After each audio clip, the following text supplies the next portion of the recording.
Senator Cameron. Thank you, Mr Deputy President. I rise to indicate Labour's opposition to this bill. The bill will continue state discrimination against building and construction industry workers by maintaining a coercive power that applies to no other Australian worker. Labour appointed the respected former Justice Murray Wilcox QC to undertake consultation and prepare a report on matters related to the creation of a specialist division of the Inspectorate of Fair Work Australia. Justice Wilcox provided a report to the Labour government in 2009. The report recommended a continuation of compulsory interrogation powers subject to a sunset clause and an inquiry into their continuance or otherwise. In addition to the sunset clause, checks and balances were included, such as the issuing of compulsory attendance for interrogation only by a presidential member of the Administrative Appeals Tribunal. The government must conduct a properly established independent inquiry into the merits or otherwise of extending the sunset clause. We will not support this bill when the recommendation for a review is being ignored for political and ideological reasons. 6 years on, and despite the best efforts of the coalition government to denigrate building workers and their unions, no evidence exists that the continuation of discrimination against building and construction workers is in the national interest. The government and government senators in their Education and Employment Legislation Committee report on this bill made it clear that they want a return to the draconian Australian Building and Construction Commission. The ABCC bill will remove the important safeguards Justice Wilcox identified and Labour enacted in relation to the Administrative Appeals Tribunal. Arguments from government senators that this is simply about extending the operation of the powers under the Act are patently untrue. Just read the Coalition Senators' report on the bill to see the true agenda. This is a government who cannot be trusted, a government addicted to deception. I will not repeat the concerns raised by the Joint Committee on Human Rights and the Senate Scrutiny of Bills Committee. Suffice to say that none of the deep concerns raised by these joint party committees have been addressed by the government. The government is determined to trample the human rights and industrial rights of a group of Australian workers in what can only be viewed as an attempt to increase the share of income going to the profits of the building companies at the expense of building and construction workers around the country. Is it any wonder that workers' rights are being trashed when the Liberal National Party receives massive election funding from the industry? An example of this is the $430,000 paid to the coalition front company, the Alton Property Trust, by Walton Construction. This cosy relationship between the coalition and the building industry continued even when Walton Constructions was about to collapse, owing Sunshine Coast subcontractors $2.9 million. This collapsed building company donated more than $1.4 million to the Liberal National Party between 2009 and 2013. Is it any wonder that the coalition want to do the bidding of the building industry? I would call on Senator Lazarus to consider this outrageous position prior to making any decision to support this legislation. Queensland workers and Queensland small businesses were ripped off at the same time as the Liberal National Party were pocketing $430,000 of this distressed company's money. This money should have been helping feed and clothe the families of Queensland construction workers. and it should have been maintaining small businesses in their capacity to employ construction workers. I call on the Liberal National Party to give the money back, to give the money back to the small businesses and the construction workers who were ripped off by this company. They should do that as a matter of morality and a matter of natural justice. But this bill is the precursor to extremist industrial legislation. It's being justified as being in the national interest and improving productivity. There is no evidence that this is the case. The approach taken by this government against building and construction workers is nothing more than modern McCarthyism. They have established a royal commission with narrow terms of reference designed to inflict maximum damage on workers' rights, to form a union and collectively bargain. They have made allegation upon allegation without evidence or corroboration. They are using parliamentary privilege to name CFMEU officials and link them without evidence to criminal activity, including threats of rape. They have manufactured evidence of productivity gains by funding flawed and discredited econometric modelling. They are overstating the threats to the economy. They are removing individual rights. They are discriminating and intimidating building workers.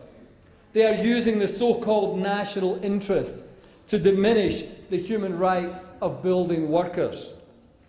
They are favouring employers at the expense of employees. They are legislating to diminish equality at law, and they are establishing a biased, politically driven regulatory body. The government has used a range of arguments to justify this McCarthyism.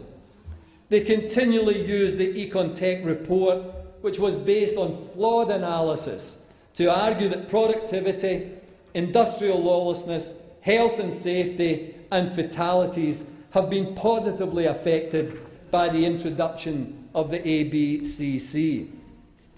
The Econtech report and its methodology has been criticised and critiqued by the Productivity Commission, PricewaterhouseCoopers, the Grattan Institute, Professor David Peats, Justice Wilcox, and a range of other eminent economists. The critiques have been so strong that Econtech changed its name to KPMG Econtech and then Independent Economics. Is it any wonder that this company has changed its name to run away from its flawed analysis? If ever there was evidence that hired gun economists will produce econometric modelling to justify their client's case, then this is it.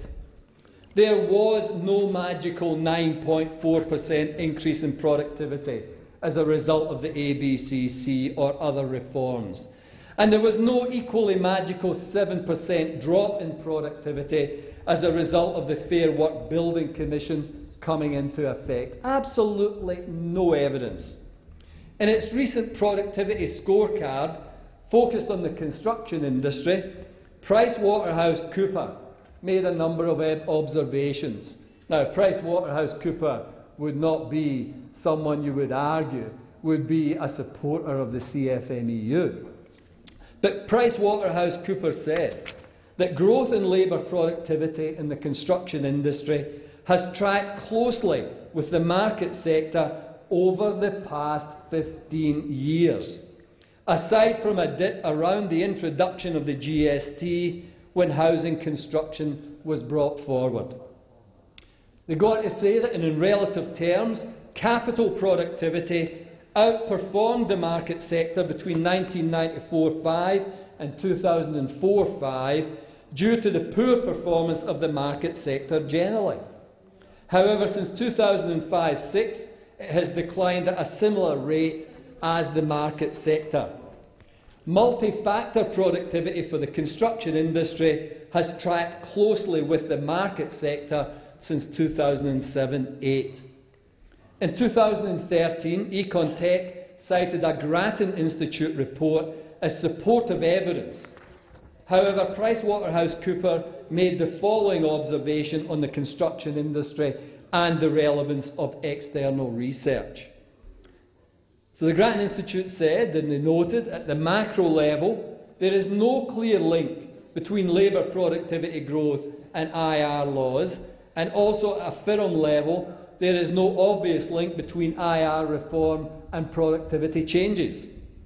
Despite these observations, industrial relations is one of the key productivity battlegrounds in the construction industry. So PricewaterhouseCoopers say it's a battleground for productivity, and it has really got no basis to be that battleground. Much of the focus, say Pricewaterhouse, in recent times has been on the potential reinstatement of the Australian Building and Construction Commission. They say there has been considerable debate about the degree to which the ABCC is a positive for productivity in the construction sector.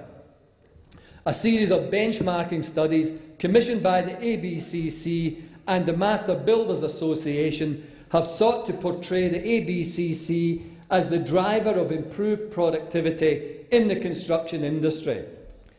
They say these studies have been critiqued and the analysis found wanting on a number of methodological grounds. And that's PricewaterhouseCoopers 2013, page 7 to 8. Now, the Fair Work Building Commission, under its current regime, has selectively chosen data to give the impression that under the ABCC and the recent iteration of the Fair Work Building Commission, that workplace deaths in the industry have declined. This is part of a political campaign and political lobbying conducted by the Fair Work Building Commissioner, Mr. Nigel Hadgkiss. Mr. Hadgkiss has been politically lobbying crossbench senators and using flawed, incorrect and misleading overheads in presentations to crossbench senators. It is disgusting that a so-called public servant would deliberately use selective statistics on workplace fatalities to advance his career and the extremist policies of the government. Using manipulated and flawed workplace fatality statistics as part of a political campaign is disgusting and reprehensible. It demonstrates how low this government and its attack dogs will go to attack collective bargaining and trade unionism in the building and construction industry.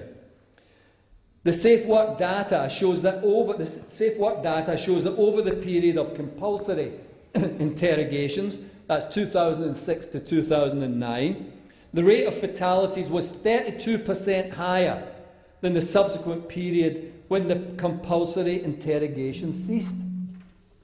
The Fair Work Building Commission data also suggests that construction has one of the lowest fatality rates of any industry.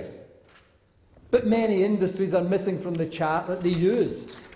In fact, over the period 2004 to 2014, construction fatality rates have always been above the national average, unfortunately so. The claim that coercive powers have led to more successful prosecutions and that they are necessary for proceedings to take place is also false. It's based on the data analysis through the various iterations of the Building Industry Tribunal, ABCC and Fair Work Building Commission. In fact, more successful prosecutions occurred during the period after 2009 without the use of coercive powers. The arguments for coercive powers do not stack up. Treating building and construction workers differently from the rest of the community is unjustified and unfair. The government should look at the real issues affecting the building and construction industry. Recent analysis shows that in the last 10 years, more than 1 in 5 of all insolvency events occurred in the construction industry, with an estimated $2.72 billion owed to creditors in 2013-14 alone. Administrators have reported that in 2013-14, Some $137 million is owed to construction workers and their families, including $63 million in superannuation. More than three-quarters of these reports also identify some type of civil or criminal misconduct by a company director. The Australian Security and Investment Commission reports only 2 enforcement outcomes under the insolvency category for the full 2-year period 2013 to 14. The government has cut ASIC's funding by $120 million over 4 years, with a loss of 209 staff. In the same budget, the Fair Work Building Commission received a 17.25% increase in funding to $34.3 million, including a 32.6% increase in spending on staff. So the Enforcement Agency for Employers gets cut, the Enforcement Agency against Workers gets an increase. How fair is that? How tenable is that? This is another example of this government's bias and unacceptable position. Pursuing its ideological vendetta against the trade union movement is more important to this government than ensuring the rule of law is enforced against corrupt employers. A 2010 report on ASIC using ASIC insolvency data showed that the 6 most commonly reported reasons for corporate failure in the construction sector was 1. Inadequate cash flow or high cash use, poor strategic management of business, number 2, 3. Poor financial control, including lack of records, 4. Poor economic conditions, and 5. Trading losses. The big bad CFMEU don't come into the radar. They are not the issue. The issue are the issues outlined by the ASIC investigation. The 6th area was undercapitalisation. Industrial relations don't make the first 6 issues. I want to now turn to the current operation and leadership of the ABCC. I have never seen a more biased, politically driven and incompetent public servant than the current Fair Work Building Commissioner. Mr Hotchkiss, in his appearances before Senate estimates and in Senate inquiries, has demonstrated that he is either incompetent or that he holds the Senate and Parliament in contempt. Mr Hotchkiss, in his appearance before estimates and committee hearings, has been evasive, arrogant, contemptuous and incompetent. If crossbench senators approve this bill, then they will be giving power to a public servant who will abuse it. Nigel Hotchkiss is nothing more than a puppet of the government. He is the government's attack dog in the industry, using legislative power to intimidate workers exercising their rights to belong to a union and collectively bargain and be safe at work. Nigel Hotchkiss is the perfect example of the problems of regulatory capture. According to the Australian National Audit Office, in its best practice guide, regulatory capture occurs when an official inappropriately identifies with regulated entities' interests rather than the public interest. I was absolutely gobsmacked when, during the February additional estimates, I asked whether he had heard of regulatory capture. Order, Minister. The exchange goes like this. I asked Mr Hotchkiss, do you meet with industry players on a regular basis, some 50 times, and have the master builders provided training for your people? Have you heard of regulatory capture? He replied, what? Sorry? I responded, regulatory capture. Mr Hotchkiss says, I am not sure what you are talking about. I asked again, you don't know what regulatory capture is? I think Mr Corney is trying to explain to you. Mr Hotchkiss conceded, I am not familiar with it, Senator, no. In disbelief, I asked again, you are not familiar? Mr Hotchkiss said no. This is a regulator with immense power, overseeing an industry where employers have significant power and control over their employees. This is an industry that has captured the regulator. The regulator has absolutely no clue about the serious implications of this failure of leadership. For a regulator to have no understanding of regulatory capture is beyond belief. This simply demonstrates that Mr. Hodgkiss is unfit for office.